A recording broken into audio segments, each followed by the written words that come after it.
ఓం నమో భగవతే వాసుదేవాయ. ఓం నమ శివాయ. హరహర మహాదేవ.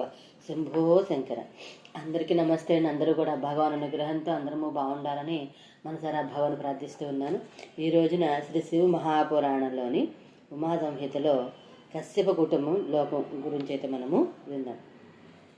ఒక మహాత్ముడు, ఒక మహాతపస్వి, ఒక మహావిష్ణువు, ఒక నిత్య సాధకుడు, వీరందరినీ కలిపి బ్రహ్మ కశ్యప మహర్షిని సృష్టించుకున్నాడు. కశ్యప ప్రజాపతి పుత్ర సంతానం ద్వారా ఎంతో అర్థవంతమైన సృష్టి జరిగింది. అదితి, సురస, అరిసల, ధను, సురభి, వినత, ఇల, తామ్ర, క్రోధవస, కద్రు ముని అను వారల కశ్యపపత్నులు. తుషిత దేవగణాల వారు వైవస్వత చాక్షుష మన్వంతరాల మధ్యకాలంలో భూలోకంలో పుట్టవలసి ఉంది. వారు బ్రహ్మను ప్రార్థించి ఆయన వరంతో మరీచి పుత్రుడైన కశ్యప ప్రజాపతికి అతిథి ద్వారా జన్మించాడు. విష్ణువు, ఇంద్రుడు కూడా కశ్యపుని ఇంట మరలా జన్మించారు. తుషితులే చాక్షుష మన్వంతరంలో కశ్యపునికి 12 గురాదిత్యులుగా పుట్టారు.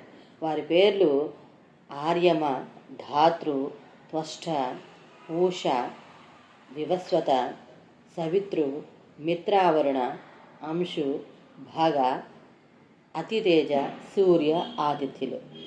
మానవ నాగదైత్య జాతులలో సహా వృక్ష సంపద కూడా మీనాదిగా, జంతు జాలము కూడా, పక్షి వితతి కూడా కశ్యప తపః ఫలితంగానే పుట్టి నీటికి పుడమి నిండా వర్ధిల్లుతూ ఉన్నాయి. దైత్యులను మాత్రమే కన్న దితికి మరుద్గణావర వారు జన్మించారు. మహామునులారా, ఇక మన్వంతరాల గురించి వినండి. ముందుగా మనువుల పేర్లు తలుచుకున్నాం. స్వయంభువ, స్వారోషిచ, ఉత్తమ, తామస, రైవత, చాక్షుష, వైవస్వత, సావర్ణి, రౌచ్య, బ్రహ్మ సావర్ణి, ధర్మ సావర్ణి, రుద్ర సావర్ణి, దేవ సావర్ణి, ఇంద్ర సావర్ణి అనువారు మనువులు. ప్రస్తుతం వైవస్వత మన్వంతరం నడుస్తుంది.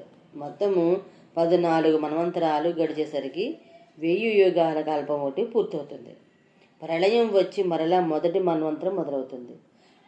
తరువాత ఒక్కొక్క మన్వంతరం ప్రత్యేక లక్షణాలను వివరించాడు సూత మహర్షి. మన్వంతరానికి ఒక ఇంద్రుడు, సప్తఋషి మండలము మారుతూ ఉంటాయి. మహాత్ములకు లోకమే కుటుంబం అనేది నానుడే.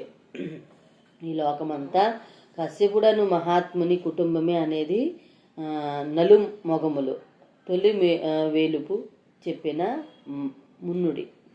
కశ్యపునికి దక్షపుత్రిక ద్వారా జనించిన మహనీయుడు వివస్వతుడు. ఆయన సూర్యుడే. త్వష్టపుత్రిక సంజ్ఞ ద్వారా ఈయనకు మనువు, యమున కలిగారు.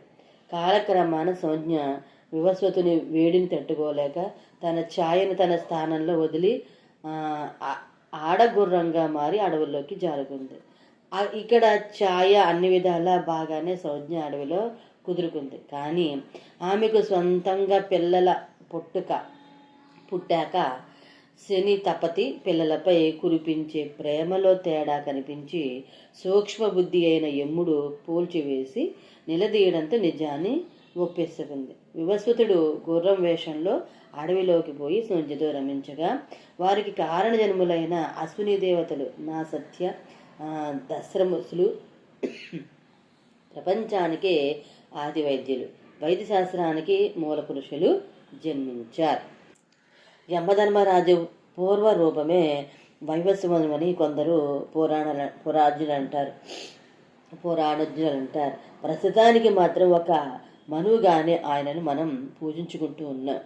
మహామునులారా, ఈ సృష్టికి వైవస్వత మనువు తనంతటి వారు ధైర్య సాహస విక్రమోపేతులు అనగు 90 క్షత్రియ వంశం మూల పురుషునగును వారిని పుత్రులు ప్రసాదించాడు. వారే ఇక్ష్వాకు, సిబ్బి, నభగుడు, దృష్టుడు, శర్యాతి, నారుష్యంతుడు, నాభాగుడు, కురుషుడు, ప్రియవ్రతుడు. వీరి నుండే సూర్యచంద్రాది వంశాలు అవతరించి పుడమిని ఈనాటికి రక్షిస్తూ ఉంది అంటూ మొత్తం సృష్టి క్రమానంతటిని వివరించాడు సూతుడు. తర్వాత కాళిక అవతార కథ అయితే విన్నాం. జగజ్జనని భగవతి ఉమాదేవి చరిత్రను వినగోరిన సౌనికాది మునులకు సంతోషంగా ఇలా ప్రవచించసాగాడు సూతుడు. మహర్షులారా, పరబ్రహ్మ పరమాత్మ మహేశ్వరుని ఆద్య సనాతన శక్తి ఉమాదేవి అని పేరు విఖ్యాతమైంది. ఆమెయే ముల్లోకాలను ఉత్పత్తి చేసే పరాశక్తి, దక్షపుత్రి సతి. హిమగిరి నందిని పార్వతి అనే ఉమాదేవి 2 అవతారాల గురించి మీరు విన్నారు కదా. లక్ష్మి జనని సరస్వతి మాత కూడా ఆమెనని ఆ జగదంబ గుణగాన కీర్తనాన్ని కథాశ్రవణాన్ని గావించడంలో నాకే ఎక్కువ తృప్తి కలుగుతుందని మనవి చేస్తూ ఉన్నాను. ఈ తల్లి కథను అడిగిన వారి పుణ్యానికి కూడా సాటి లేదని మునులు చెప్పారు. చిత్తాన్ని పరమ సంవిత్ స్వరూపమైన ఉమాదేవి చింతనంలో సంలగ్నం చేసి ఆ తల్లిని పూజించిన వాడు ధన్యుడు. మానవ లోకంలో పుట్టినందుకు కృతకృత్యుడు.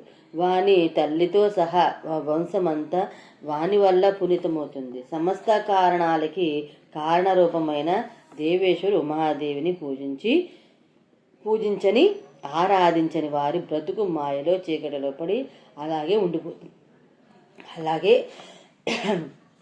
ఉండిపోతుంది. దాహం వేస్తే గంగని దాటుకుంటూ పోయి శ్మశానంలోని జలాశయంలోని నీరు త్రాగే సూర్యుడు మూర్ఖుడు ఉమాశంకరుల ఆరాధనను వదిలేసివేసి క్షుద్రదేవతలను ఉపాసించేవారు ఒకటే. ఇక మీరడిగిన కాళికాంబ కథనే ఒకప్పుడు మనస్వి అయిన సురతుడు మేధ మహర్షి అడిగాడు. ఆయన చెప్పినది మీకు వినిపిస్తూ ఉన్నాను. పూర్వము స్వహర్షిష మన్వంతరంలో ధృతనామంతో ప్రసిద్ధుడైన మహారాజు ఒకడు ఉండేవాడు. ఆయన కొడుకు అయిన సురతుడు మహాబల పరాక్రమ సంపన్నుడై రాజ్యాన్ని వృద్ధి చేశాడు. అతడు సమర్థుడైన పాలకుడే కాక దాన నిపుణుడు, సత్యవాది, స్వధర్మ కుశలుడు, విద్వాంసుడు, దేవి భక్తుడు, దయాసారగుడు. ఇంద్ర సమాన తేజస్సు అయినప్పటికీ ఆయనను ఒక్కని చేసి 9 మంది దేవేంద్ర సమాన బల పరాక్రమాలు గల రాజులు కూడబలుకుని దండెత్తి దైవయోగమున సురతుని భయంకర యుద్ధంలో ఓడించి ఆయన రాజధాని కొల్హాపురం నుండి తరిమేశారు. అంతేగాని విచిత్రంగా ఆయనను తరుముకుంటూ పోలేదు, చంపే ప్రయత్నమూ చేయలేదు. ఇది సురతుని సౌజన్యం. తన రాణులతో ముఖ్యమైన కొందరు విశ్వాసపాత్రులైన మంత్రులతో సేనా నాయకులతో ఒక నగరంలో తలదార్చుకున్నాడు సురతుడు. ఒకనాడాయన ఒంటరిగా గుర్రంపై వనాలోకి మునులను దర్శించుకోవడానికి బయలుదేరాడు. అలా ఒక దట్టమైన అడవిలో ఆయన ఒక మహాతపస్వి ఆశ్రయం గోచరించింది. దానికి నలువైపులా పూల తోటలున్నాయి. వాటికి నలువైపులా కూరగాయలు వనాలున్నాయి. వాటి మధ్యలో శతాధిక సంవత్సరాలుగా ఉన్న చెట్లు ఉన్నాయి. ఆ ముని ఎంత శ్రేష్ఠుడంటే ఆ తపోవనంలో ఆవులు పులులు కలిసి ఆడుకుంటూ ఉన్నాయి. శిష్యులు ఇతర తపస్సులు ఏ భయము ఆటంకము లేకుండా జీవిస్తూ ఉన్నారు. వేద మంత్రాల ధ్వని అన్ని దిక్కుల నుండి వినిపిస్తూ ఉంది. ఇది మహాప్రతిభావంతుడు ఘన తపస్వి అయిన మేధ మహర్షి ఆశ్రమం.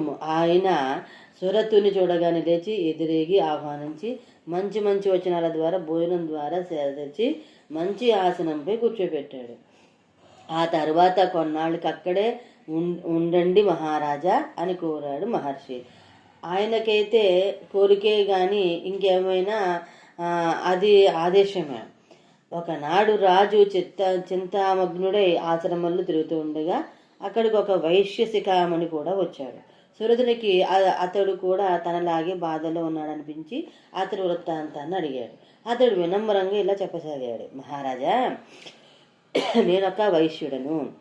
నా పేరు సమాధి. నేను స్వతహా ధనికుడనే కానీ నా భార్య పుత్రులు కలిసి ధనలోభం కొద్దీ దానంతటిని లాగేసుకుని నన్ను ఊరు నుండి బయటికి లాగేశారు. నేను మొదట్లో విరక్తున్న ఎక్కడెక్కడికో తిరిగి చివరికి మున్యాశ్రమం చేరాను. ఇప్పుడు నాకు మా ఊరెళ్ళాలని ఉంది. నా వాళ్ళంతా నా స్త్రీ పుత్రులు పౌత్రులు నాన్నదమ్ములు వారి పిల్లలు ఎలా ఉన్నారు చూద్దామని మనసు ఊళ్ళోతుంది. సురతుడు ఆశ్చర్యంగా చూశాడు. దాని భావము తెలిసిన వైశ్యుడు ఇలా అన్నాడు. మీకే కాదు మహారాజా, నాకు కూడా నాకింత ద్రోహం చేసిన వారిపై నాకిట్టి మోహపాసం ఉండటమేమి నాకు ఆశ్చర్యంగానే ఉంది. అయినా చెప్పానుగా, మనసు అటు పరిగెడుతుంది. దాన్ని బలవంతంగా ఆపవలసిన అవసరం ఉందని నాకు తెలుసు. ఇలా మాట్లాడుకుంటూ వారు అప్పుడే నిత్య తపాన్ని ముగించి కనులు తెరిచిన మేధా మహర్షి వద్దకు చేరుకున్నారు. అంతకుముందు తామిద్దరు అనుకున్న దానికి అనుగుణంగా సురతుడు ఆ మహర్షి సప్తమనికి ఎదురుగా నిలబడి మిక్కిలి వినయంతో చేతులు జోడించి ఆ మహాత్ముని ఇలా ప్రార్థించారు. భగవాన్, మా ఇద్దరిలోనూ రాజధన లోభమోహాలు ఇంకా ఉండిపోయాయి. మమ్మల్ని ఆ మోహపాసాలు కన్నించి ముక్తుల్ని చెయ్యండి. నిజానికి మాకు రాజ్యమన్నా ధనమన్నా బంధువులన్నా అసహ్యం కలగాలి. అలా కలగకుండా ఏం మాయా కమ్మేస్తుందో మరి. మహర్షి మందస్మితానందుడే ఇలా బోధించగలరు. మహారాజా, ఒక విషయం గమనించారా? సౌనకాది మహామునులారా, సురతుడి రాజ్యం పోయింది. ఆయన రాజుగా కాడని తెలిసి కూడా అందరూ ఆయన మహారాజానే సంబోధిస్తున్నారు. కారణం ఆయన సచ్చరిత్ర, ఉత్తమ గుణశీలాలు, సనాతన శక్తి స్వరూపిణి జగదంబయే మహామాయగా చెప్పబడుతుంది ప్రభు. ఆమె మాయలోబడి బ్రహ్మదేవతలు కూడా మోహితులై కొన్ని సందర్భాల్లో సత్యాన్ని కానలేక అహంకరిస్తూ ఉంటారు. పరతత్వం తెలుసుకోలేక అంతా తమ ఆధిక్య విశేష లబ్ధ వైభవమే అనుకుంటారు. ఇక మనలాంటి మానవులు మాట చెప్పనేలా. ఆ పరమేశ్వరియే సందర్భానుసారము రజస్తమో గుణాలు ఆశ్రయించి సంపూర్ణ విశ్వాన్ని సృష్టించడం, దాన్ని నిలబెట్టడం, సమయం వచ్చినప్పుడు సంహరించడం అనే మహాకార్యాలను నిర్వర్తిస్తూ ఉంటుంది. స్వేచ్ఛానుసారం స్వరూపధారణ చేస్తూ విశ్వమంతటా కలియదిగురుతూ లోకాలను కాపాడుతూ అర్హుల పాలిట వరదాని నెలకొన్న ఆ దేవేశ్వరి దయకి పాత్రైన వారు ఈ మాయా అనే మహాఖాతాన్ని లంఘించి ముందుకు పోగలరు. అవే ఆవిర్భావాన్ని గురించి వినండి. అవే ఆవిర్భావాన్ని గురించి చెప్తాను వినండి. ఒకప్పుడు విశ్వమంతా ఒకే మహాజలరాశిలో మునిగి ఉంది. యోగీశ్వరుని విష్ణు భగవానుడు శేషశయ్యపై యోగనదిలో మునిగి ఉన్నాడు. అప్పుడు ఆయన చెవులోని మలము నుండి ఇద్దరు రాక్షసులు పుట్టారు. వారే మధుకైటకులు. వీరిద్దరూ విశ్వం మరలా సృష్టించబడి నిలదొక్కున్నాక వీరు అనంత తపోనిధులై శక్తివంతులై శేషశయ్యను వీడి భూలోకం పైకి వచ్చారు. వారు ప్రళయకాల సూర్యుని వల్ల తేజమూర్తులు వరతాకారాలు ధరించి కరాళ దంశ వరదనులై లోక భీకరాకారులై లోకకంటకులు దేవతలు మానవులను పీడిస్తూ మరలా శేషశయ్య వెనక్కే పోతూ నివసించసాగారు. ఒకనాడు వారు సాగరం నుండి బయటకు వస్తూ నాభికమలను నెలకొన్న భగవానుడైన బ్రహ్మదేవుని చూసి, ఎవరు నువ్వు అని గద్దించారు. నీ పువ్వు ఇలా చాలా అందంగా ఉంది, దాన్ని మాకిచ్చేసి నువ్వు ఎక్కడికైనా వెళ్ళిపో అన్నారు. నువ్వు వెంటనే కదలకపోతే నిన్నేం చేస్తాము చూసుకో అంటూ మీద మెదిగి రాసాగారు. నృపేంద్ర, వైశ్యోత్తమ, సృష్టికర్తకు తెలియదా వారు ఎలా పుట్టారో ఎలా పోతారో? ఇక్కడ ఒక చిక్కొచ్చి పడింది. వారేమో తన చేతిలో చావరు. వారిని చంపవలసింది ఇంకా నిద్రలోనే జోగుతున్నాడు. ముందా యోగ నిద్ర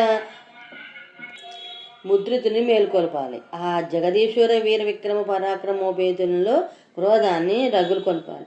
ఇది ఆయన ముందు పరమ సామాన్యుడైన తన వంటి వానికి చేత కాదు. ఇలా ఆలోచిస్తున్న మహామేధావికి చటుక్కున మెరుపులాగా ఒక ఆలోచన వచ్చింది.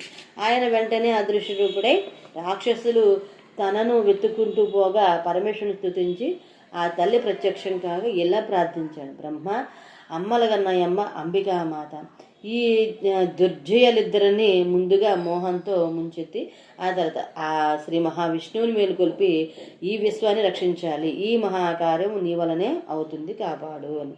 శ్రోతలారా, అప్పుడు సంపూర్ణ విద్యను అధిదేవి జగజ్జనని మహావిద్యకు దేవి ఫాల్గుణ శుక్ల ద్వాదశి నాడు త్రైలోక్య మోహిని శక్తి రూపంలో ప్రకటితమై మహాకాళీ నామంతో విఖ్యాతురాలైంది. వెంటనే బ్రహ్మకు కమలాసన భయపడకు, నేను మధుకైటవులను చంపి నీకు శాంతిని చేకూరుస్తాను అని వినిపించింది. అమ్మయ్య! మహామాయిలా పలుకుతూ శ్రీవారి నేత్రాలు ముఖాదుల నుండి పుట్టుకు వచ్చి బ్రహ్మకు దర్శనమిచ్చింది. దేవాదిదేవుడు ఋషికేశుడు జనార్దనుడు నాకు విష్ణు భగవానుడు కన్నును తెరిచి అప్పటికి తన పైకి దూసుకొస్తున్న మధుకైటవులతో యుద్ధం చేశాడు. ఈ యుద్ధం ఆయన 500 సంవత్సరాల పాటు జరిగింది. రాక్షసులు ఇంకా అజేయులుగానే నిలిచారు. అప్పుడు ఆ అతిథుల తేజస్సు నారాయణుడు వారిని మెచ్చుకుంటూ, అసలు నా ప్రతాపాగ్ని నీ ఇన్నేళ్ల పాటు నిలువరించగలిగిన వీరులను నేను ఇదే తొలిసారిగా చూస్తూ ఉన్నాను. నన్ను తట్టుకోగలిగిన మీ శక్తి శ్లాఘిస్తూ నా ఆనందం కొద్దీ మీకు ఒక వరాన్ని ఇవ్వాలని సంకల్పించాను. మీకేం కావాలో కోరుకోండి అన్నాడు. సరిగ్గా అప్పుడే మహామాయ మధుకైటబులో ప్రవేశించింది. అలవి మీరిన అహంకారంతో పోతూ పగలబడి నవ్వుతూ విరగబడిపోతూ వారు ఇలా వాగారు. ఓయి మహావీర వేషధారి, నువ్వు మమ్మల్ని ఓడించలేక 500 ఏళ్లుగా కిరకలాడుతూ పోతున్నావు. మరో గడియో గంటో పోరాడితే పోతావేమో కూడా. అట్టి నీవేమి మా వంటి అజేయ పరాక్రమను వరమిచ్చుటమేమి, మేమే నీకు కావలసిన వరాన్ని కురిపిస్తాం, ఏం కావాలో కోరుకోవాలి. అది అంది వచ్చిన అవకాశాన్ని వెంటనే పొదవి పుచ్చుకున్నాడు విష్ణు భగవానుడు. ఆయన వారిని, ఓ మహావీరులారా, మీరు నా చేతిలో మరణించాలి, ఇదే నేను కోరే వరము అంటూ కోరుకున్నారు. తమ ఆటకట్టు అయిపోయిందని మధుకైటబులో అర్థమైంది. ఆయన చావు తెలివిని వినియోగించుకుని నీరు తడి లేకుండా లేని చోట మమ్మల్ని చంపుకో అన్నారు. వెంటనే శ్రీ మహావిష్ణువు తన ఉరువులను పెంచి నీరు గల చోటే కనబడకుండా చేసి దానిపై వారిద్దరి తలలను తన సుదర్శన చక్రంతో ఖండించాడు. మిత్రులారా, శ్రీ మహావిష్ణువు శరీరం నుండి పుట్టిన మధుకైటబులనే మాయలో ముంచేసి చంపించగలిగిందంటే మనం ఒక లెక్క. ఈ తల్లి అవతారాలను వర్ణిస్తాను, వినండి. అమ్మ యొక్క మహాలక్ష్మి విశ్వాస మధ్యన అవతారం అయితే విన్నాం. మహాతపస్వి అయిన మేధా మహర్షి సురతునికి సమాధికి మహామాయ మహాకాళికాదేవి మహిమలను ఇంకా ఎలా వర్ణించి చెప్పసాగాడు. రాజోని ప్రముఖులారా, సృష్టిలో ఆలోచించగలిగే శక్తి ఒక మానవులలోనే ఉంది. ఇది మంచి ఇది చెడు అని నిర్ణయించగలిగే అవకాశం పశుపక్ష్యాదులు లేదు. అందుకే జంతువునాం నరజన్మ దుర్లభం అంటారు. జ్ఞానార్జనకు వచ్చిన అవకాశాన్ని సద్వినియోగం చేసుకున్నవాడే ఉత్తముడు. అలా కాకుండా తుచ్చమైన అశాశ్వతమైన కోరికలపై వ్యామోహంతో ఆలోచనను వక్ర మార్గంలో పయనింపజేస్తే ఆలోచన ద్వారా సంక్రమించిన జ్ఞానం నశిస్తుంది. అప్పుడు మనిషికి జంతువుకి తేడా లేకుండా పోతుంది. కాబట్టి రాజ వైశ్య మనము మన ఆలోచన ఎప్పుడు ఉత్తమ మార్గంలోనే పయనింప చేసుకోవాలి. ఇప్పుడు మీ ఇద్దరి ఆలోచనలు ఇంకా మీరు విడవచ్చిన చోటునే పట్టుకు తిరుగుతున్నాయంటే వాటిపై మీరు పెంచుకున్న మమకారమే అందుకు కారణం. జీవుల మధ్య మమకార వికారాలు లేకపోతే జీవనమే లేదు. అయితే వీటికి అతీతంగా మనుగడ సాగించేవాడి జ్ఞాని. మనిషికి జ్ఞానానికి దూరం చేసేది మాయా ప్రభావమే. ఈ మాయ కప్పివేయడం వల్లనే మనిషి అన్ని తానే చేశారనే చేయగలుగుతాననే భ్రమలో ఉంటాడు. వాడే కాదు, విశ్వమంతా ఆ మాయకి లోకాను కావలసిందే, మాయలోని కావలసిందే. దాని నుండి గొప్ప గొప్ప జ్ఞానులు సైతము తప్పించుకోలేరు.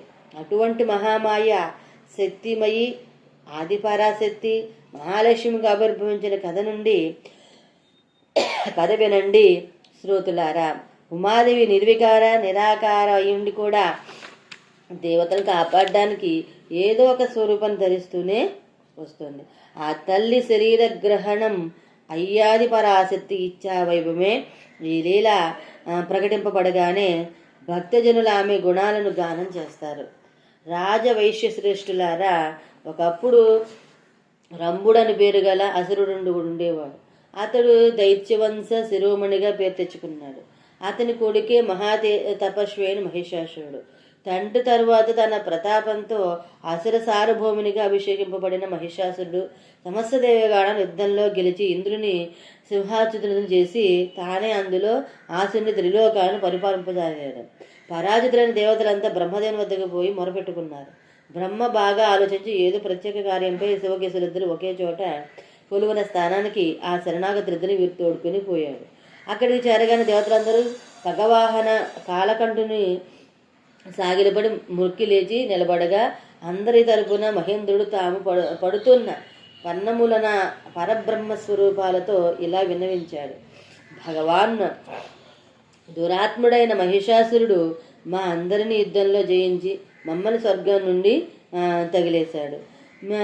మేమిప్పుడు మత్స్యలోకంలో తలదాల్చుకున్నాం. సూర్య చంద్ర వరుణ కుబేర యమ ఇంద్ర అగ్ని వాయు విద్యాధరచారుణైన చారణమైన మా అందరి పదవులను మా శక్తులతో సహా లాక్కుని అతడే స్వయంగా ముల్లోకాలపై పెత్తనం సాగిస్తున్నాడు. దైవపక్షం మొత్తానికి అభయం ప్రసాదించి మా చేత వారికి సేవ చేస్తున్నాడు. ఎలాగో తప్పించుకొని మేమంతా కూడుకుని మీ పద సన్నిధిని చేరాం. ఇక మా రక్షణ భారం మీదే. ఆ దితిని వధించే ఉపాయాన్ని శీఘ్రంగా ఆలోచించి మా లోకాలను మరలా మాకు ప్రసాదించండి. ఇది మా గోడు. దేవేంద్రునంత వాడు ఇంత వేలగా వాపోయేసరికి శివకేశులకి ఎప్పుడు లేనిది ఒకేసారి లోకం పట్టనంత క్రోధం కలిగింది.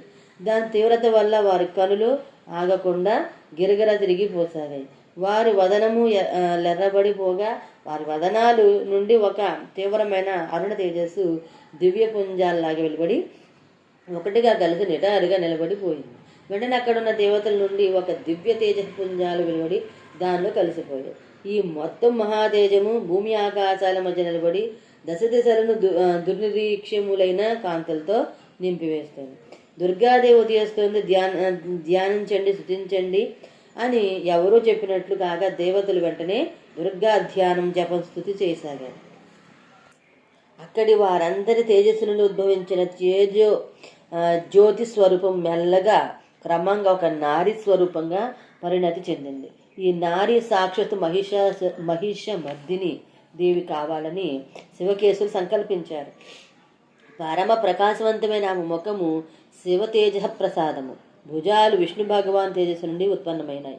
కేశములుగా యమధర్మరాజు తేజము, స్తనములుగా చంద్ర రోచిస్సు, కటిభాగంగా ఇంద్ర తేజస్సు, జంగములుగా మురుములుగా వరుణ తేజము, నితంబాలుగా పృథ్వీ తేజము, చరణాలుగా బ్రహ్మతేజము, కాలువేళ్లగా సూర్యతేజము, చేతివేళ్లగా వసువులు తేజస్సు, నాసికగా కుబేర తేజము, దంతాలుగా ప్రజాపతి తేజము, 3 కన్నులుగా అగ్నితేజము, కనుబొమ్మలుగా సాధ్యగణాల శక్తులు, చెవులుగా వాయుతేజం మారగా ఆ దేవి కమలాలయ లక్ష్మీదేవి రూపాన్ని ధరించింది.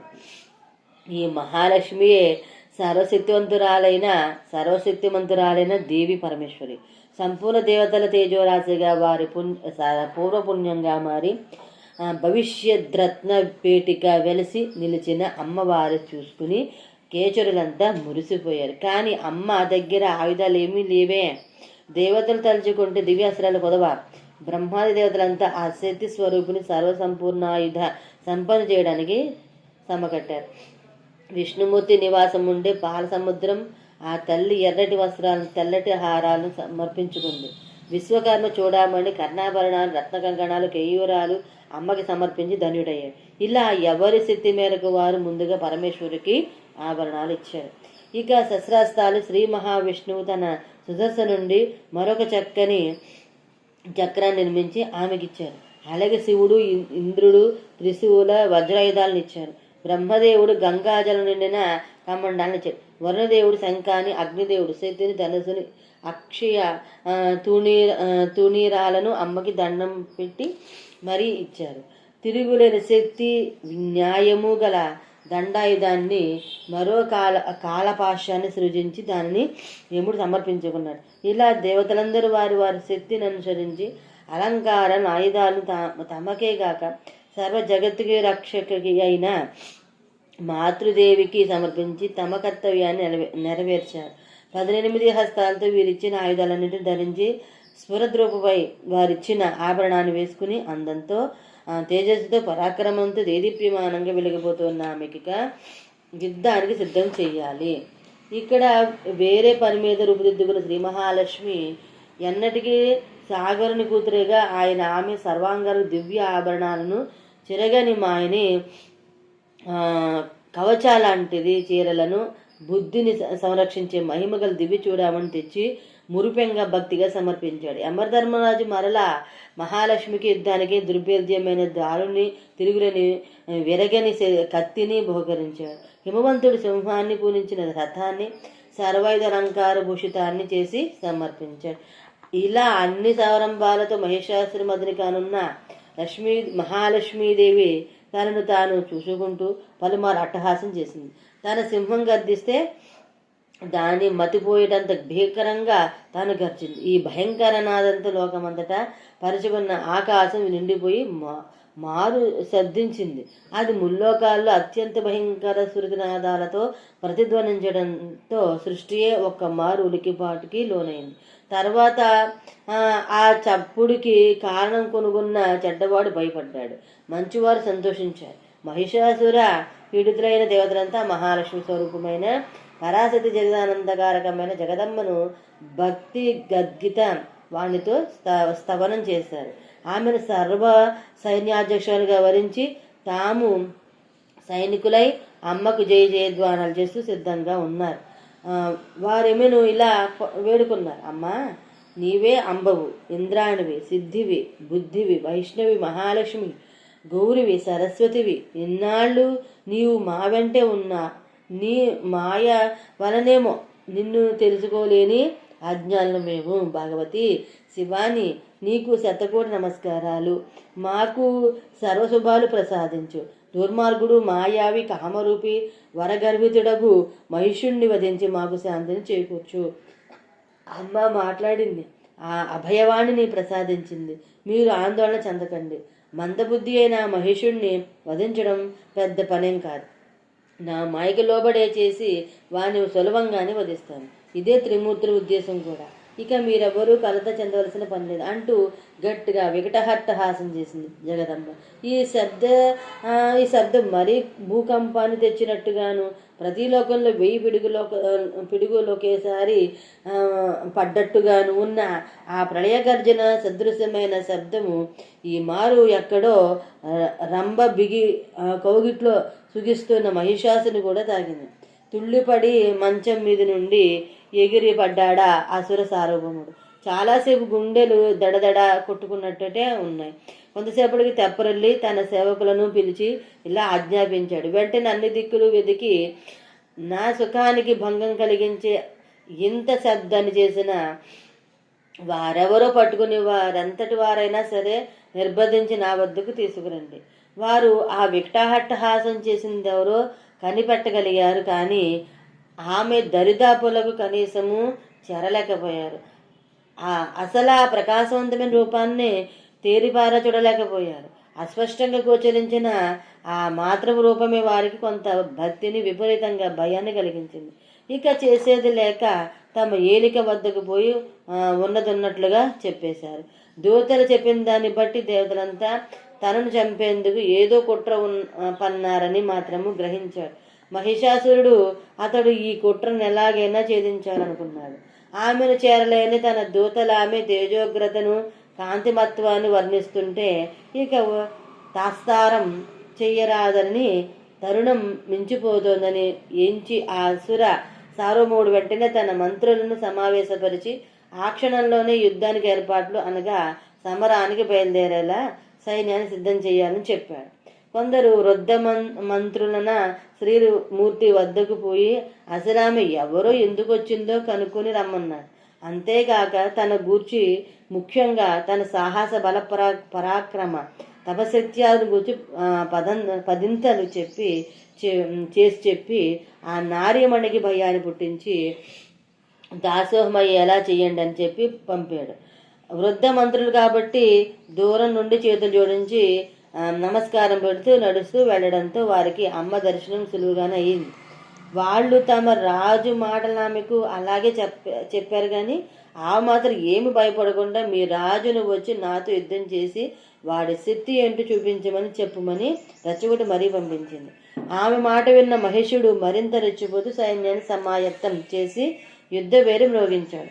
కరడుగట్టిన కండల వీరులు, ఎన్నో యుద్ధాల్లో హరితేరిన వారునగు అతని సహచర యోధులైన రాక్షస వీరులు భాష్కలాదులు, మీరు ఒక ఆడుదానితో యుద్ధానికి రానక్కరలేదు ప్రభు, మేము వెళ్ళి ఆమెను ఓడించి మీ సమ్ముఖానికి తోడుకుని వస్తాం అంటూ బయలుదేరారు. వారి దూరం నుండే చూసి రణాన్ని నాదం చేసి సింహవాహినిపై మూర్తి వివించిన రౌద్రంలో అటువైపు కదిలిన కాళికామ్మను చూసి ఒక్క క్షణం శివకేశవులకే భయం వేసింది. వెంటనే నవ్వుకుంటూ అడ్డు తప్పుకున్నాడు.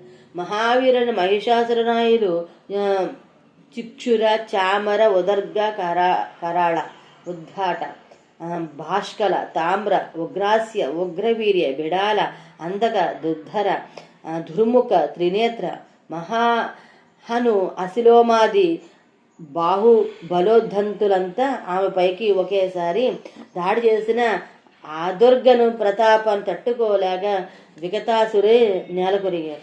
ఇది చూసి మహిషాసురుని జీవితంలో తొలిసారిగా భయం వేసింది. అయినా దాన్ని బయటపడనికుండా పెద్దపెట్టును గర్జిస్తూ తన నరరూపాన్ని వదిలి దున్నపోతూ రూపాన్ని ధరించి కాళ్ళతో పరుషంగా నేలను దున్నుతూ ముల్లోకాల నుంచి పౌరుష జ్వాలల నెగజమ్ముతూ ఒక్క ఉదుగుతూ యుద్ధ భూమిలో ప్రవేశించాడు. మహిషుడు మొత్తం మారిపోయాడు. ఆమె అందాన్ని చూసి అతడు వివసుడైపోయాడు. అంతటి కోపము ఆవిరైపోయింది. ఇలా ప్రలాపించాడు సుందరి, నేను ఇంతవరకు ఎంతోమంది ఆడవాళ్ళని చూశాను, కానీ నీ పాటి అందగట్టిన లావణ్య రాసిని లతల వంపులు తిరిగి సుకుమారంగా నున్న లలితాంగిని చూసి ఎరుగను. లలన హాయిగా రసికుడైన నాలాంటి మగవాని పొందుట స్వర్గ సుఖాలు అనిపించకుండా ఇలా యుద్ధం పేరుతో నీ అవనానందాన్ని ఎందుకు వృధా చేసుకుంటావు? పోనీలే, జరిగింది జరిగిపోయింది. మిగిలిన వయసునైనా నేను చెప్పినట్లు అనిపించి నీవు సుఖాన్ని పొంది నాకు అంతటి అనుభవాన్ని అందించు. నిన్ను నా దానిగా చేసుకుని సకల ప్రపంచానికి రాణి చేస్తా అంటూ నోటుకొచ్చినట్టు తాగుబోతుల వలె వదలసాగాడు అసుర చక్రవర్తి మహేషుడు. అంతా విన్న పరమేశ్వరుడు వానిపై వెటకారంగా చూసి, మూర్ఖుడా, నేనంటే ఎవరో తెలియకుండా వదులుతున్నావు. దున్నపోతువైన నీకు నా తత్వం ఎలా బోధపడుతుంది?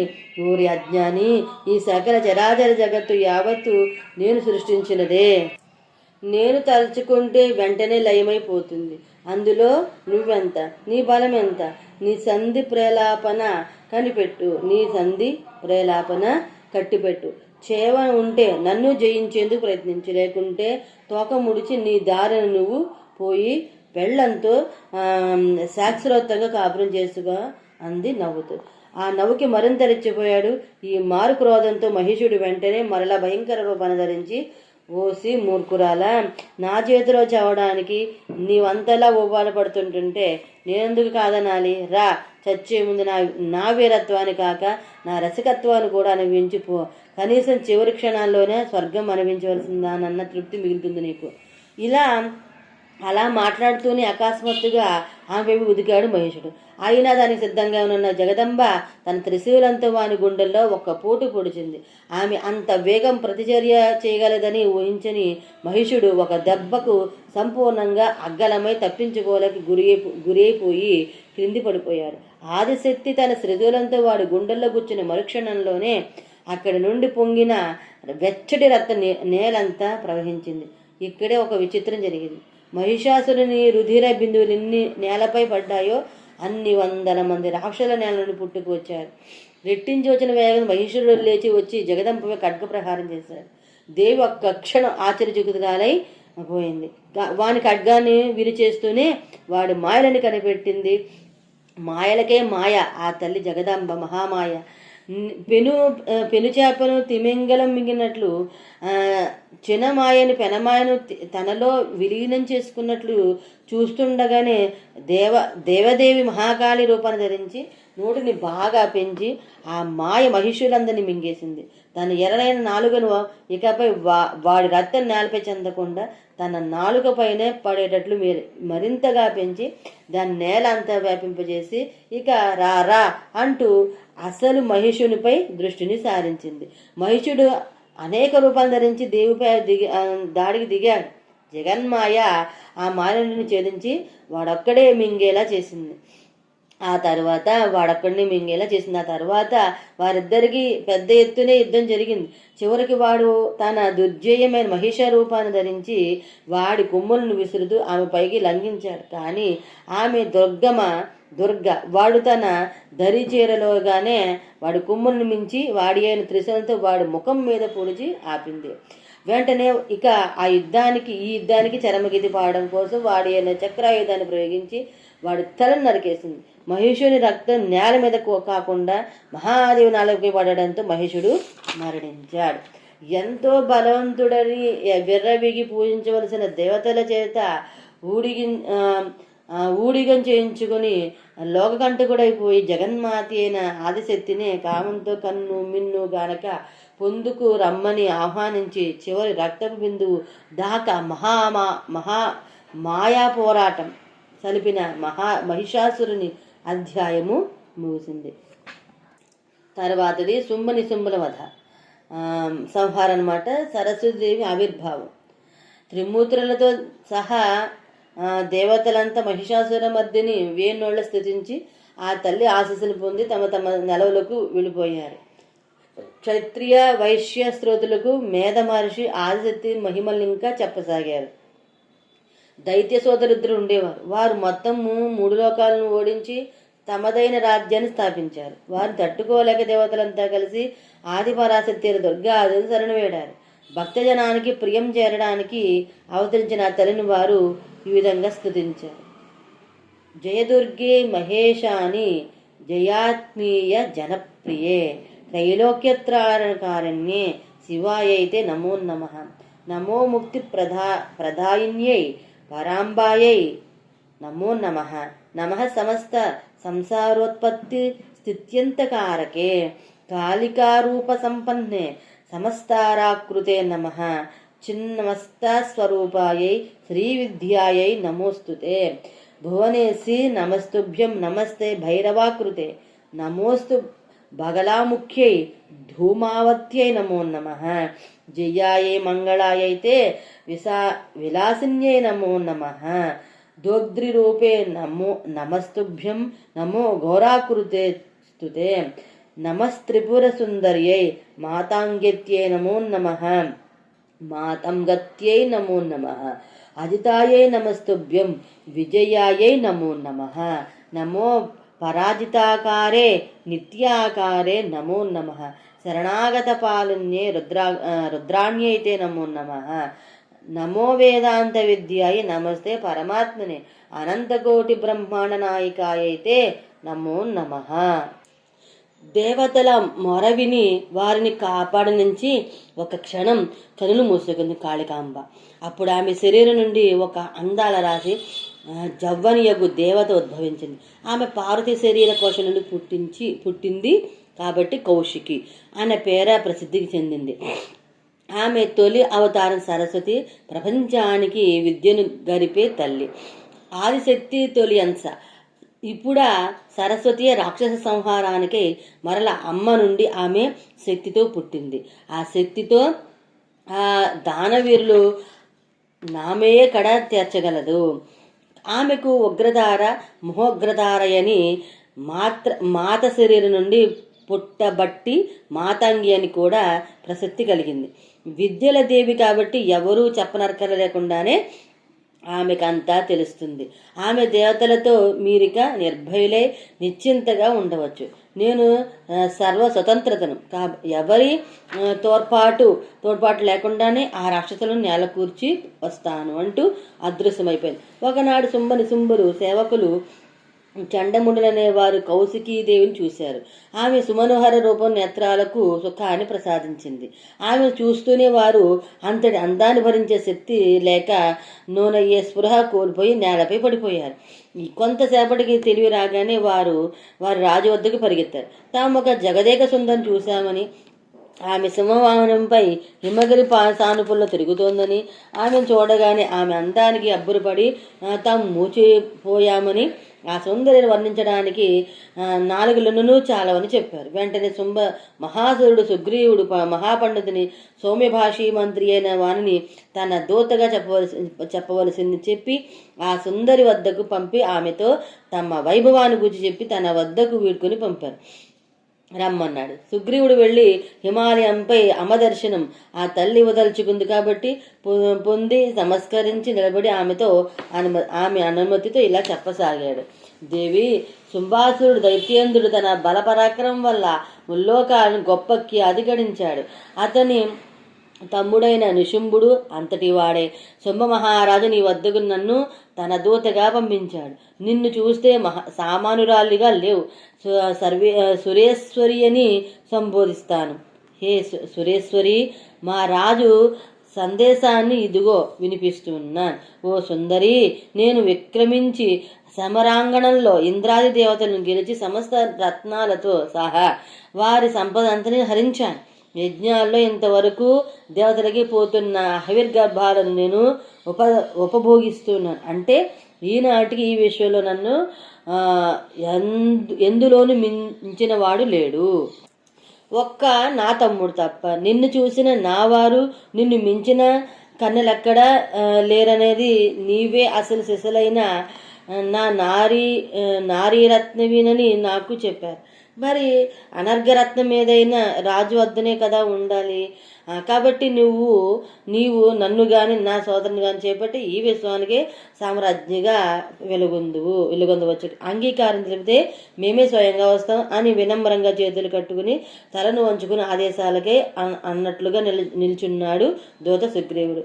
దేవి కూడా అంతే సంస్కారయుతంగా అతన్ని సముచితంగా గౌరవించి, నీ మాటలు చక్కగా విద్యా వినయం ఉట్టిపడుతూ మీ అందరి వివేకానికి తగ్గట్టుగానే ఉన్నాయి. కానీ నేను చిన్నప్పుడే ఒక ప్రతిజ్ఞ చేసి ఉన్నాను.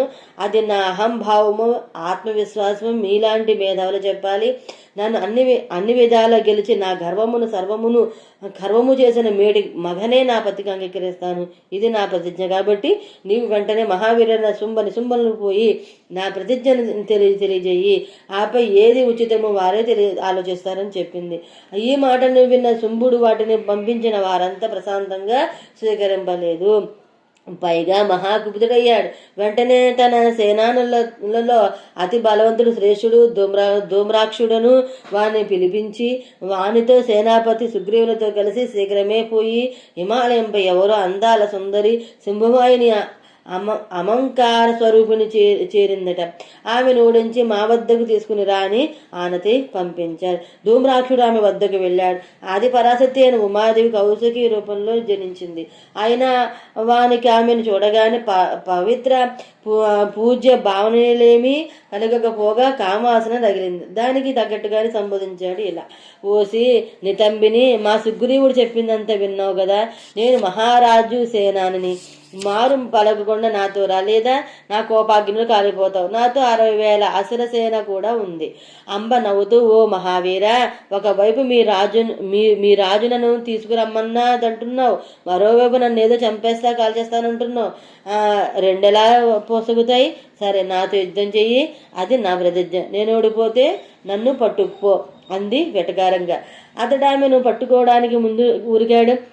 మహేశ్వరి మహాకీపుత్రాలే ఒక్క హోంకారం చేసేసరికి ఆమె వదన నుండి వెలువడిన వాడబాగ్నిలో కాలి బూడిదైపోయాడు. ఆనాటి నుండి మహాదేవి ధూమావతి పేరిట భూలోకంలో పూజలు అందుకుంటుంది. ఆ తల్లి ఈనాటికి తనను ఆరాధించి సత్పురుషుల సంక్షేమం కోసం వారి శత్రువులను అవసరమైతే అగ్ని పాల్చేస్తుంది. ఈలోగా ఆమె సింహం తన యజమానురాలి వైపు పరిగెత్తుతూ వస్తున్న ధృమ్రాక్షుని 60,000 మంది అసుర సహచరులతో ఇద్దరిని మాత్రం వదిలి మిగతా అందరినీ చంపివేసింది. వారిద్దరూ పోయి వివరం చెప్పగానే అత్యంత క్రోధుడై పళ్ళు పడబడాగొరుతూ కంటి వెంట నిప్పులు రాలుతూ ఉండగా తన కొలువులో తన తరువాత అంతటి మహావీరులాగా పేరుని గడిన చండ ముండ రక్తబీజ నామకులైన ఉద్దండ రాక్షసులను దేవి పైకి పంపాడు. బాగా ఆలోచించి శుంభుడు దేవి ఉన్న చోట ఆ ప్రభావం వల్ల దిక్కులని మరింత వెలుగుసాగాయి. ఆ వెలుగును బట్టి ఆమె ఎక్కడుందో సులువుగా నిలిచి ఆమె వద్దకు శీఘ్రంగా చేరుకుని తిన్నగా సూటిగా ఇలా అన్నాడు దైత్యులు: సుందరి, నిన్ను తీసుకురమ్మని మా ప్రభులు ఆజ్ఞ. వెంటనే వారి అంటే శుంభల దర్శనానికి బయలుదేరు, లేకుంటే నిన్ను నీ వాహన సైతంగా చంపవలసి వస్తుంది అన్నారు. ముందా మహాదేవి నవ్వింది. అప్పుడు రథబీజుడు: దేవి, మా స్వామిని వరించడంలో ఏమిటి నీ సమస్య? ఆయన లోకపాలకుడు, దిక్పాలకులే.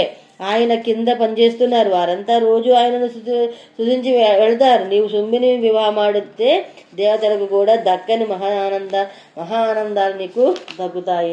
మరలా మందహాసం చేస్తూనే పలికింది పరాశక్తి ఇలా: ఓ దానవీరులారా, పరబ్రహ్మ పరమాత్మ అద్వితీయుడు ప్రపంచమంతటి విరాజమానుడే ఉన్నాడు.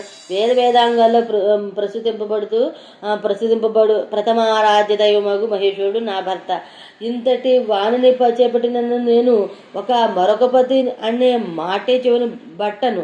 బెట్టను. సింహిణికెంత కామజ్వరం కలిగిన మగ తోడు వైపు పోదు కదా, ఆడపులికి ఎంతటి కామక్రోపం కలిగిన మగ కుందేలను చేపట్టదు కదా దైతులారా.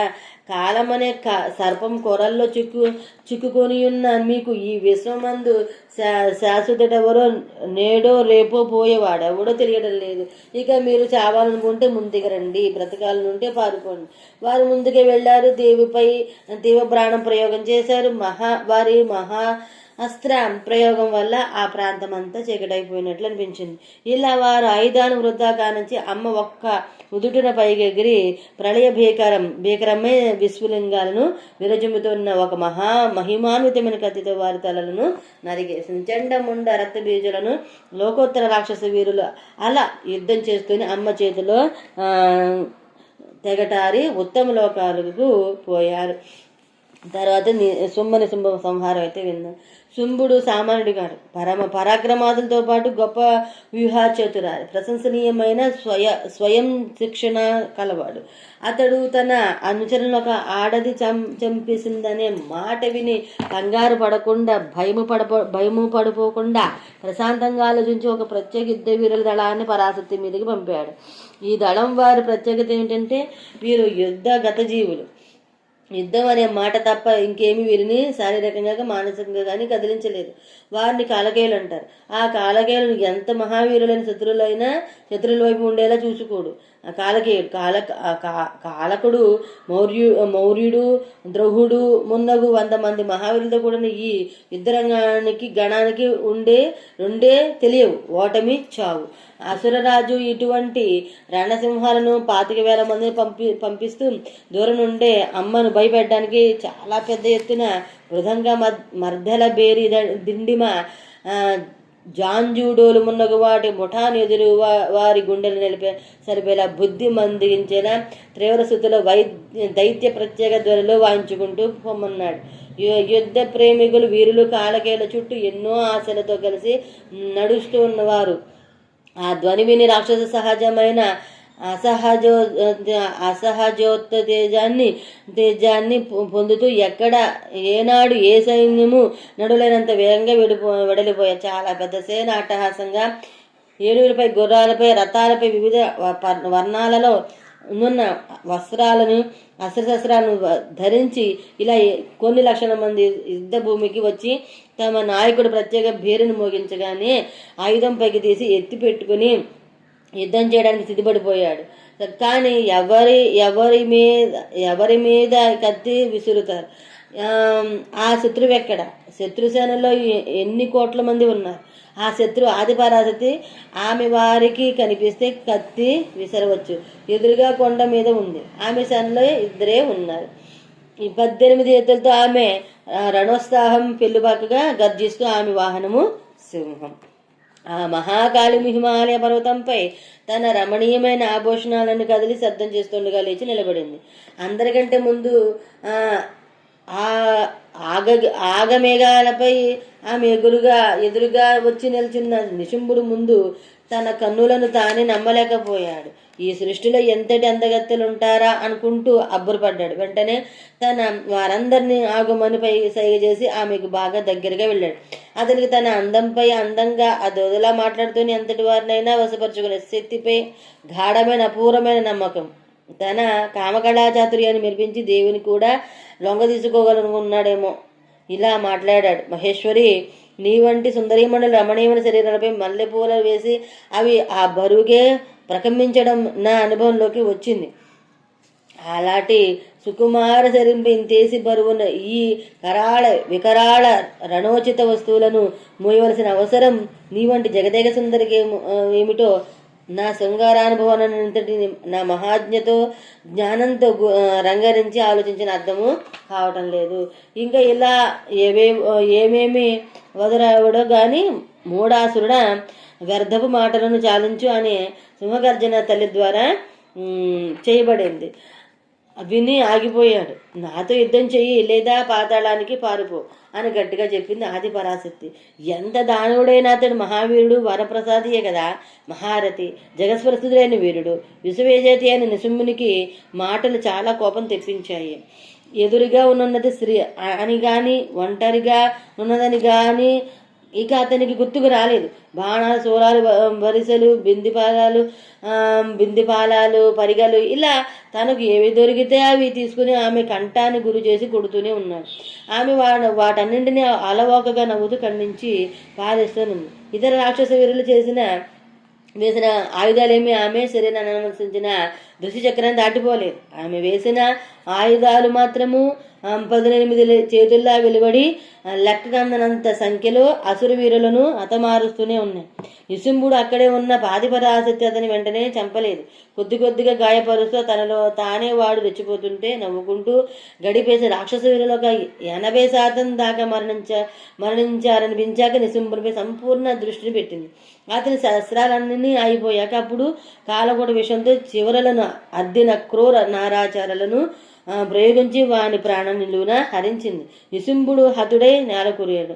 శుంభుడు ఆ వార్తను విని మూలసైన్యం తోడుకొని క్రోధాశ్రువులను జారుతుండగా దిక్కులు పెక్కడిల్లేలా సోదరుని పేరును అరుస్తూ ఇక ఈ ప్రపంచాన్ని నేను నిలబడవను అంటూ ముందుగా ఈ మాయా స్త్రీ పని పట్టాలని తన వారికి బోధిస్తూ రణరంగంలోనికి వచ్చాడు. దేవి శంఖం మోగేస్తూ అతనికి ఎదురుగా నిలబడింది. అతని మూల బలాన్ని తన క్రోధాగ్నిలో అసరబడవనంలో బూడిద పాలు చేసింది. ఆమె శుంభుడు పెద్ద శక్తి అస్త్రాన్ని వేశాడు. ఒక మహానగరి బూడిద కుప్పగా మిగిలిచ్చే శక్తిగల ఆ శక్తాయుధాన్ని ఆదిపరాశక్తి కంటి చూపుతో కాల్చి భస్వం చేసి వేసింది. ఆ తరువాత శుంభుడు శాంభవీదేవి బాణాలతో ఒకరి ఆయుధాలను ఒకరు విరగొట్టుకుంటూ చాలాసేపు యుద్ధము చేశారు. దేవి ఒక త్రిశూలాన్ని శుంభునిపై ప్రయోగించింది. అతని బాణాలు దాన్ని అడ్డుకోవడానికి శక్తి చాలా విరిగిపోవడంతో ఆ మంత్రపూత త్రిశూలం వాని ఛాతిలోనికి దూసుకుపోయింది. వాడు ఆ దెబ్బకు రథంపై నుండి ఎగిరి ఇంద్రుని వజ్రాయుధను దెబ్బకు రెక్కలు తెగిపడిన పెనుగొండలాగా ఆకాశం, నేల, సముద్రం వణికేటంత పెద్ద శబ్దంతో నేలపై పడి మూర్ఛరెళ్ళాడు. దేవి యుద్ధాన్ని ఆపింది. కానీ ఆ మహాయోధుడు ఆ భయంకర బలశాలి వెంటనే తెప్పరిని నేలపై నిలబడే 1000 చక్రాయుధాలను సింహంపై తీవ్ర మంత్ర ప్రయోగాల సమితంగా విసిరివేశాడు. వాటిలో కొన్ని సింహాన్ని చిరాకు పెట్టి ఆదిశక్తిని అలరపెట్టాయి. ఆమె వెంటనే వాటిని 18 వైపుల నుండి బాణాలు వేసి చెదరగొట్టి చివరగా మహామహిమాన్వితమైన శంకర ప్రసాదితమైన త్రిశూలాన్ని ప్రయోగించింది పరమేశ్వరి. అది నిప్పులు గ్రక్కుతూ పోయి అసురుని గుండెని చీల్చి వాని ప్రాణాలను హరించింది. ఈ విధంగా ఆది పరాశక్తిని అంతసేపు సలిపిన మహాసురుడు శుంభుడు గతించాడు. శుంభులు ఇరువులు ఎంత లోకకంటకులైన పరమేశ్వరి చేతిలో పరమపదించడం వల్ల ఉత్తమ గతులను పొందారు. నమో నమస్తే జగత ప్రవృత్తి నివృత్తి రూపే స్థితి సర్గరూపే చరాచరాణం భవతి సుసుక్తి సనాతని సర్వము విమోహినీతి జగదంబ మహామాయే జగదీశే మహేశ్వరి కృపాం కృత్వా నమస్తేస్తు దర్శితం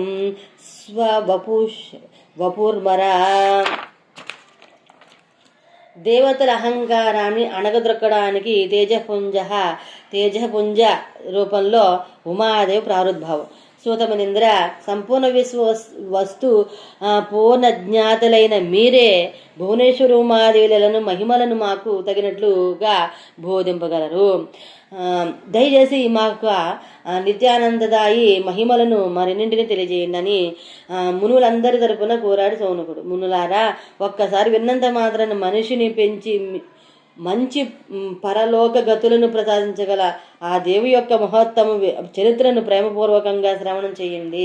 ఇంతకు ముందే విన్నారు కదా. ఒక్క మారు ఎప్పట్లాగే లక్షల సైన్యం ఒక దండి వీరనాయకుడు లభించగానే రాక్షసులు దేవతలపై దాడి చేశారు.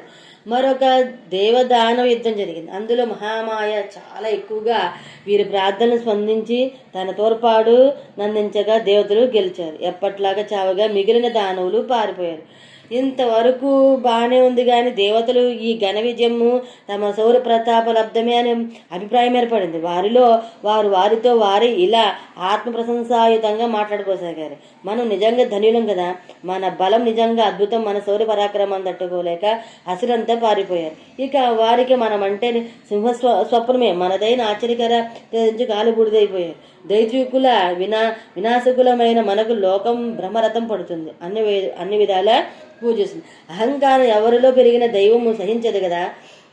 హరిహర బ్రహ్మల తమలో ఎవరికి అహంకారం పెరిగినా మిగతా వారు పోయి వారిని తగ్గించేస్తారు. ఎందుకంటే అహంకారం ఎంతటి వారినైనా నాశనం చేసి పాలిస్తుంది. అందువల్ల ఆ సమయంలో అక్కడ ఒక తేజ పుంజం ప్రకటితమైంది. ఉన్నట్టుండి కనిపించిన ఆ మహాజ్యోతిని చూసి దేవతలు ఆశ్చర్యలైపోయారు. ఒక పక్క భయపడుతూనే మరొక వంక డాబుసరిగా దేవేంద్రుడు తన వారి ఈ వెలుగు సంగతి ఏంటో కనుక్కొని రమ్మన్నాడు. ముందుగా దాన్ని పరీక్షించడానికి వాయుదేవుడా తేజోరాశి బాగా దగ్గరగా వెళ్ళాడు. అప్పుడు ఆ తేజరాశి ఆయనను ఎవరు నీవు అని ప్రశ్నించింది. నేను వాయుదేవుడను, ఈ సంపూర్ణ జగత్తుకి ప్రాణం నేనే, సర్వాధారణను పరమేశ్వరుడు నాకు. నాలోని ఈ జగత్తంతా అందలి జంగమ స్థావరాత్మక జీవుల్లో సహా వినిపిస్తోంది. నేను ఈ ప్రపంచాన్ని కదిలించే దేవుణ్ణి అని మిక్కిలి సర్వతోత్కృష్టతో చెప్తూ ఉన్నాడు అతడు. అమ్మో ఎంత గొప్పవాడవా నీ వాయవీయ దైవమా, ఈ ప్రపంచాన్నే కదిలించకపోతే, ఈ ప్రపంచాన్ని కదిలించగలిగితే ఏదో నా తృప్తికి ఇక్కడ మనకు ఎదురుగా నిలుస్తూ ఉన్న గడ్డి పరుగును కదిలించి చూపించు అందాజ్యోతి. ఇలాంటి విచిత్రమైన మాటలను విన్నప్పుడైనా ఇదేదో విషయం ఉంటుందని ఆలోచన రావాలి కదా, రాలేదు. అహంకార పురుతుల్లో ఆలోచన స్థాయి పడిపోతుంది. ఆయన దానిని ఊదేసే ప్రయత్నం చేశాడు. తర్వాత మరింత కష్టపడ్డాడని ఎంత ప్రయత్నం చేసినా ఆ గడ్డి వరకు కదల్చలేకపోయాడు. చివరికి సిగ్గుపడిపోయి ఆ జ్యోతి పుంజం వద్ద ఓటమి అంగీకరించింది. దేవసభకు పోయి ఇంద్రునికి మొత్తం వృత్తాంతం విరిగించి చివరికి ఇలా అన్నాడు. దేవేంద్ర, మనం సర్వేశ్వరులను అనే భ్రమలో ఉన్నామేమో. నేను దేవుడనే మాట కూడా అసత్యమేమనే లేకున్నా నేనేమి గడ్డి పరగను కదల్చలేకపోతున్నానేమి. దేవేంద్రుడు తన మిగతా సహచరులను ఒక్కొక్కరిగా వెలుపు వద్దకు పంపించాడు. అందరూ వాయుదేవునిలాగానే పరాజితులై తమ అహంకారాన్ని అక్కడ వదిలివచ్చారు. చివరిగా ఇంద్రుడు అక్కడే వెళ్ళాడు. కానీ ఆయన అక్కడికి వెళ్ళగానే ఆ అత్యంత దుస్సహజన అంతర్ధానం అయిపోయింది. ఇంద్రుడు ఆశ్చర్యపడి వెంటనే తీరుకొని ఇది పరమాత్మనే లేగాని మరొకటి కాదనుకొని అట్టి సర్వోత్కృష్ట చరిత్ర గల సర్వేశ్వరుని శరణ కోరుతున్నాను, ఆది పరాశక్తి యొక్క స్వరూప దర్శనం వేడుతూ ఉన్నాను కానీ అని అక్కడే కూర్చుని ఆ తేజపుంజాన్ని చింతనం చేయసాగాడు. దేవతలంతా కూడా వచ్చి స్వచ్ఛమైన శరణాగతి భావనతో ప్రార్థించారు. అప్పుడు దేవి వారికి దర్శనమిచ్చింది. ముందుగా తేజపుంజం గోచరించింది. ఈ మరీ కాంతి ప్రసన్నంగా ఉంది. ఆ కాంతిలో వారికి సచిదానంద స్వరూపిణి శివప్రియాయగు ఉమాదేవి దర్శనమిచ్చింది. ఆ కాంతితో దిశలు నింపివేసిన ఆ దేవి చతుర్భుజి అయిన వర పాశ అంకుశాలు ధరించి ఒక చేతిని అభయముద్రతో ప్రసాభాసురంగా వెలయించి కనిపించింది. ఆమె పరమరమణీయంగా నవయౌవనంగా ఉంది. ఎర్రని చీరగట్టి పూలు చందనం కూడా ఎర్రనివే అలంకరించుకుని ఉంది. కోటి చంద్రుల కాంతితో కోటి మన్మత అందంతో శోభితమై సర్వాంతర్యామి సమస్త భూతసాక్షి పరబ్రహ్మ స్వరూపిణి అయిన ఆ మహామాయాదేవి వారందరికీ దర్శనమిచ్చి ఇలా బోధించింది. దేవతలారా, నేనే పరబ్రహ్మ పరమజ్యోతి ప్రణవరూపిణి యుగణ రూపధారిణి అయ్యగు ఉమాదేవిని. నేనే విశ్వాన్ని, నా నుండి భిన్నమైనది లేదు. నిరాకారము సాకారము సర్వతత్వ స్వరూపిణి నేనే. నా గుణములు తర్కానికి అందవు. నిత్యస్వరూపము కార్యాకారణ రూపాన్ని నేనే ఒక మారు శివుని ప్రాణవల్లభాకారాన్ని, మరొక మారు ప్రాణవల్లభ పురుషాకారాన్ని ధరిస్తాను. స్త్రీ పురుషులుగా విడిబడి కలిపి అర్ధనారీశ్వరంగా ప్రకటితమయ్యేది నేనే. సర్వస్వరూపిణి ఈశ్వరిగా, సృష్టికర్త బ్రహ్మగా, జగత్పాలకుడు విష్ణువుగా, సంహారకర్త రుద్రునిగా నేనే కర్తవ్య పాలన చేస్తూ ఉన్నాను. సంపూర్ణ విశ్వాని మోహంలో ముంచెత్తే మహామాయాని నేనే. కాళీ, లక్ష్మి, సరస్వతి ఆది సంపూర్ణ శక్తులు కళలు నా అంశాలే. పరం బ్రహ్మ పరంజ్యోతి ప్రణవద్వంద్వరూపిణి నిరాకారపి సాకార సర్వతత్వం స్వరూపిణి. అహమేవాస్మి సకలం మదన్యో నాస్తి కచ్చన. అప్రతర్క్యా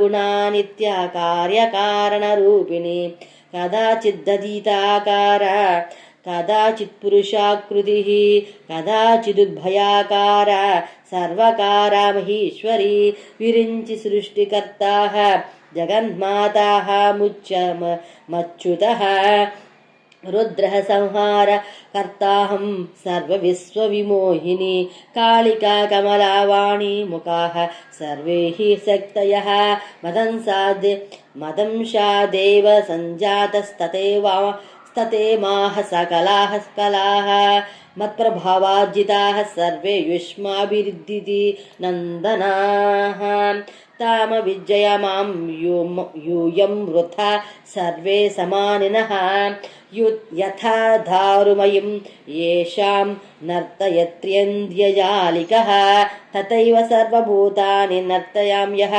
మేశ్వరే మద్భయాద్వాది పవనః సర్వం దహతి హవ్యభుక్ లోకపాలః ప్రకుర్వంతి స్వంస్వకర్మాణ్యనారతం కదాచిద్దేవర్గాణం కదాచిద్యతి జన్మనాం కరోమి విజయం సమ్యక్ స్వతంత్ర నిజలీలయా అవినాశి పరంధామ మాయాతీతం పరాత్పరం శ్రుతయో వర్ణయంతే యత్ర దూపంతు మమైవ హి సగుణ నిర్గుణం చేతి మద్రూపం ద్వివిధం మతం మాయా సవలితం చైవం ద్వితీయం తదనాశ్రితం ఏవం విజ్ఞాయ మాం దేవాః స్వం గర్వం విహాయ చ భజత ప్రణయోపేతాః ప్రకృతిం మాం సనాతనీం. కాబట్టి ఓ పుత్రులారా నామమాయక్త మాయారహిత రూపాలు రెండు మీరు మంచిగా ఉన్నంతకాలం మిమ్మల్ని కాపాడుతూనే ఉంటాయి. అమ్మ జగదీశ్వరి, మమ్మల్ని క్షమించు, మా పట్ల ప్రసన్నంతనే వహించు, ఇక ముందు మేము ఎప్పుడు అహంకారం ఆవరించకుండా అనుగ్రహించు అని భక్తిభావంతో నతమస్తకులై ఆ తల్లికి పదే నమస్కరించి చేసి ఆ తల్లి చేత తథాత్తని అనిపించుకుని ఈ మారు నిజంగానే ధన్యులయ్యారు దేవతలు అని దేవి ప్రారుద్భవ వర్ణనను మోగించారు.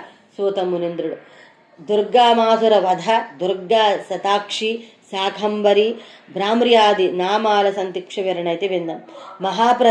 ప్రజ్ఞుడవైన సూత మహాశయ, అమృత బాండం వంటి మీ వదనము నుండి సుధాధారుల వంటి వచనాలతో దుర్గమ్మ తల్లి యొక్క అద్భుత లీలాతత్వమును వినాలను కుతూహలం మాకు ఇంకా తగ్గలేదు. దయచేసి ఆ యమ్మ కథలను మరికొన్నింటిని చెప్పండి అని ప్రార్థించారు సౌనకాని మహామునులు. ప్రసన్నులై ప్రవశించసాగాడు సూత మహర్షి. మహామునులారా, పూర్వం భూమిని పట్టుకుపోయి సముద్రంలో దాచుకునే ప్రయత్నించిన హిరణ్యాక్షుని వంశంలో దుర్గముడనే రాక్షస సాధుడు ఉద్భవించాడు. వీడు పేరుకు తగ్గట్టే దుర్గముడు. ఎవరు తనను చేరేందుకు వీలులేనంత పరాక్రమంతో ఉండేవాడు. అతి కురుడు, ప్రజలను హింసించడంలో వాడి పూర్వులకందరినీ మించిపోయాడు. ఇలా ఉండగా వాడికో ఆలోచన వచ్చింది. దేవదాను యుద్ధంలో ఎప్పుడూ దానువులే నష్టపోతున్నారు, గెలిచినా అది మెరువులాగానే నిలబడకుండా పోతుంది. ఇక దేవతలు వీరు ముందు ఓడినట్లు కనిపించినా చివరికి వచ్చేసరికి వారి విజయము సాధిస్తున్నారు. ఇది వారికి ఎలా సాధ్యమవుతోందని తీవ్రంగా ఆలోచించిన కద్దముడికి కొన్నాళ్ళకి సమాధానం దొరికింది. వేదాలు. అవును, దేవతల విజయానికి వేదాలే కారణం. ముందు వీటిని వారికి అందకుండా చేసి తన అధికారంతో ఉంచుకుంటే తనకు విజయము తప్పదని అర్థం చేసుకున్న దుర్గముడు వెంటనే రాజ్యాన్ని మంత్రి బృందానికి అప్పచెప్పి బ్రహ్మదేవుని తపస్సు ద్వారా ప్రసన్నం చేసుకునేందుకు హిమాలయాల తపోభూములకు తరలి వెళ్ళాడు. దుర్గార్గులే అయిన దానవులు మనసులో అనుకున్న కోరికలు తీరే వరకు ఎంతటి ఘోర తపస్సులైనా చేస్తారు. ఎన్ని కఠోర నియమాలైనా పాటిస్తూ భగవన్నామాన్ని జపిస్తారు. భగవంతుడెప్పుడు తపస్సు వ్యర్థం కావడానికి అంగీకరించాడు. కాబట్టే వాళ్ళు కోరరాని కోరికలు కోరతారని తెలిసిన భక్తి పారవశులు భగవంతునికి ఆ దానవులకు సాక్షాత్కరింపు తప్పదు, వరాలు ఇవ్వక తప్పదు. దుర్గముడు తపస్సు కూడా దుర్గమంగానే 1000 ఏళ్ల పాటు సాగగా బ్రహ్మ ఇక తప్పక ప్రత్యక్షమై ఇలా అన్నాడు. నాయన దుర్గానమా, నీ కఠినమైన తపస్సు నన్నే కదిలించి ఇలా నీ ఎదుట నిలిపింది. ఏం కావాలో కోరుకో. కమలాసన, నీ కరుణ కోసం ఇన్నాళ్ళు తపస్సు చేసి నేటికి దానికి పాత్రునైనాను, దండునైనాను. నీ 4 ముఖాల నుండి వెలువడ్డ వేదాలు పూర్తిగా నా వశం కావాలి. అవి ఇంకెవరికి అందడానికి వెళ్ళేది. దేవతలతోడు యుద్ధంలో ఎప్పుడు నేనే గెలవాలి అని కోరాడు దుర్గముడు. తదాస్తు అని మాయమయ్యాడు బ్రహ్మ. ఆయన వేదాలు దుర్గముడికి దారదత్తం చేసి వేయడంతో దేవతల, మునీశ్వరుల, బ్రాహ్మణుల వద్దనున్న వేదాల్ని దుర్గముడి పరమైపోయాయి. దాంతో వాళ్ళంతా తాము ఇప్పటి వరకు వల్లె వేస్తున్న వేదాన్ని మర్చిపోయారు. స్నాన సంధ్యలు, నిత్యహోమాలు, శ్రాద్ధ కర్మలు ఇవేమీ సాగడం లేదు.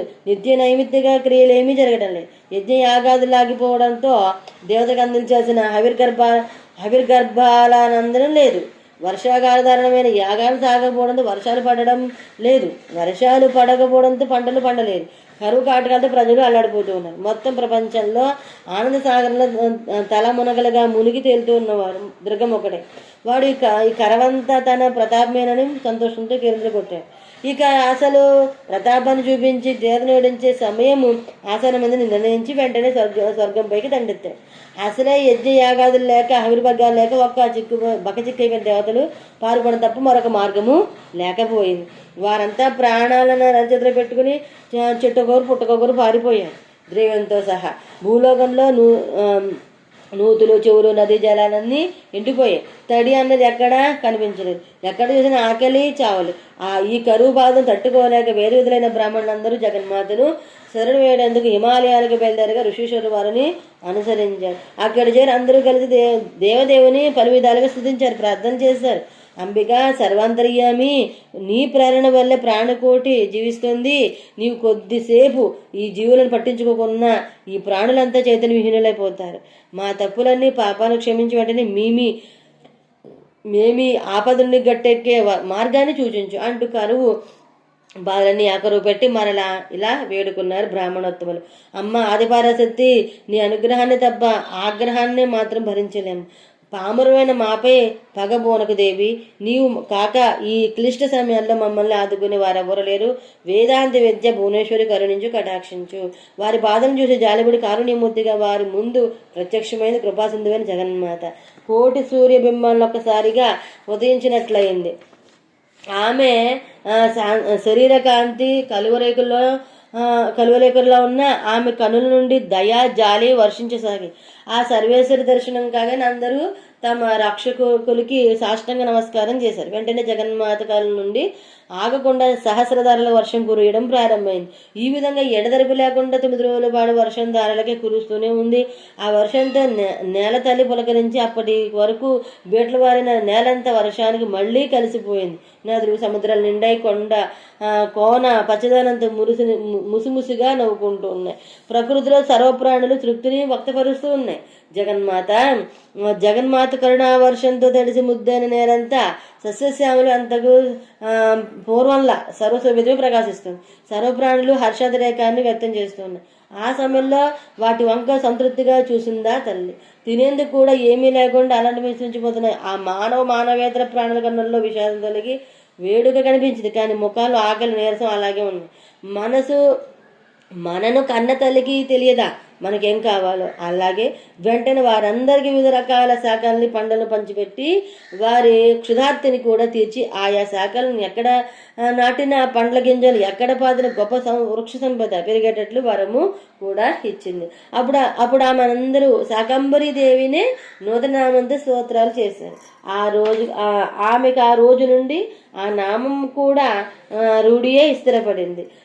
ప్రజలు ఎవరి ఆవాసాలకు వారు పోయి ఆనందంగా జీవించారు.